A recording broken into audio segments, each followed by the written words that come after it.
పచ్చి మామిడికాయతో మామిడికాయ పప్పును ఎలా చేసుకోవాలో మనం ఈ వీడియోలో తెలుసుకుందాము. ముందుగా ఈ మామిడికాయ పప్పు కోసం మనం ఒక కుక్కర్ని తీసుకొని అందులో ఒక 2 స్పూన్స్ ఆయిల్ వేసుకోవాలి.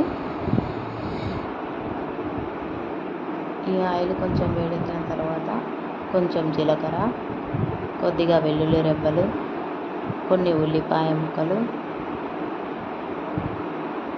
కొన్ని పచ్చిమిరపకాయలు, కొన్ని టమోటాలు వేసి దోరగా వేయించుకోవాలి. ఇవన్నీ కొంచెం వేగిన తర్వాత ఇప్పుడు మనం కొన్ని మామిడికాయ ముక్కలను వేసుకోవాలి. మామిడికాయ పులుపును బట్టి మామిడికాయ ముక్కలు వేసుకోవాలి, ఎందుకంటే మనం టమోటాలను కూడా వేసుకున్నాం కదా, లేదంటే మరీ పుల్లగా అయిపోతుంది పప్పు.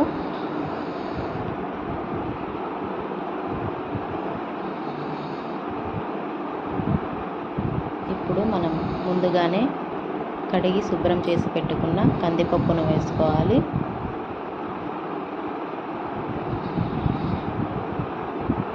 ఇప్పుడు ఇందులోకి కొంచెం కొత్తిమీర, కొద్దిగా కారము, కొంచెం పసుపు,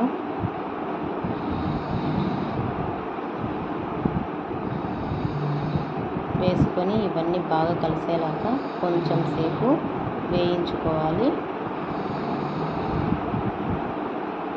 ఒక 2 నిమిషాలు ఇవన్నీ వేగనివ్వాలి. ఇలా వేగిపోయిన తర్వాత పప్పుకు సరిపడా వాటర్ని పోసుకోవాలి. ఇప్పుడు కుక్కర్ మూత పెట్టేసి ఒక 5 విజిల్స్ వచ్చే వరకు పప్పుని ఉడికించుకోవాలి.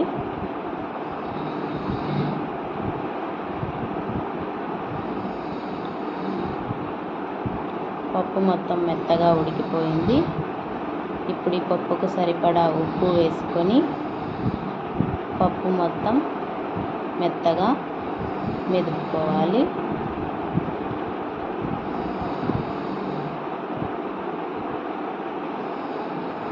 పప్పు అంతా బాగా మెత్తగా అయిపోయిన తర్వాత దీనికి మనం పోపు పెట్టుకోవాలి. దీనికోసం ఒక కడాయి తీసుకొని ఆయిల్ వేసుకొని ఆయిల్ వేడెక్కిన తర్వాత కొంచెం జీలకర్ర, కొంచెం ఆవాలు, కొద్దిగా మినపప్పు, శనగపప్పు, కొంచెం ఇంగువ, కొద్దిగా వెల్లుల్లి రెబ్బలు, కొన్ని ఉల్లిపాయలు, కొన్ని ఎండుమిర్చి వేసి కొద్దిగా కరివేపాకు కూడా వేసి దోరగా వేయించుకోవాలి. పోపు మొత్తం వేగిపోయిన తర్వాత పప్పులోకి వేసుకొని మొత్తం కలిసేలాగా కలుపుకొని దీనిని ఒక సర్వింగ్ బౌల్లోకి తీసుకుంటే మామిడికాయ పప్పు రెడీ.